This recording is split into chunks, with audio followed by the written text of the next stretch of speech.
ලෝක ප්‍රකට විවිධ සොයා ගැනීම් සිදු කළ විද්‍යාඥයන් අතර ලංකාවේ විද්‍යාඥයන්ගේ නම ලියවෙන්නේ ඉතා අල්ප වශයෙන්.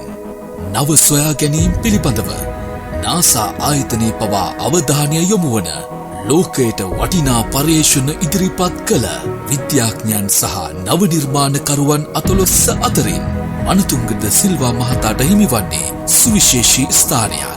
දහවලද රාත්‍රිය මෙන් දැනෙන, රාත්‍රිය දහවලක් මෙන් දැනෙන ඔහුගේ තවත් නවතම සොයා ගැනීමක් ගැනයි අපි මේ ඔබට විස්තර කරන්නේ.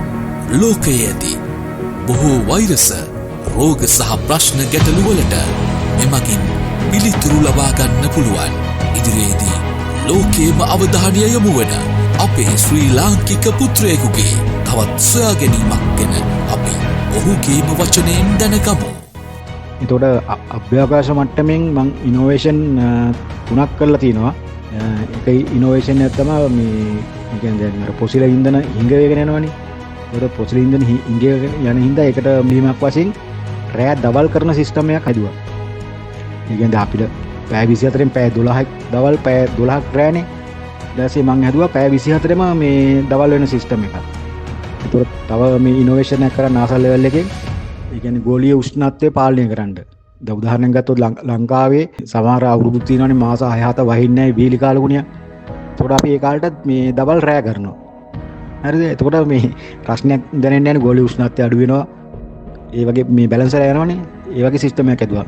කලින් මං කරේ මේ රෑ දවල් කරන එක. දැන් හදුවා රෑ මේ දවල් රෑ කරන එක. ඒ කියන්නේ පැය 12ක් දවල් පැය 12ක් රෑනේ තිබ්බේ. දැන් පැය 24ම රෑ. කලින් තිබ්බේ පැය 24ම දවල්. දැන් හදුවා පැය 27ම රෑ වෙන සිස්ටම් එක. මෙවැනි නවතම විද්‍යාත්මක සොයා ගැනීම්, නවතම දැනුම පිළිබඳ යාවත් කාලීන තොරතුරු දැනගන්න මනතුංග ද සිල්වා මහතාගේ Facebook පිටුව සමග ඔබත් අදම එක්වන්න.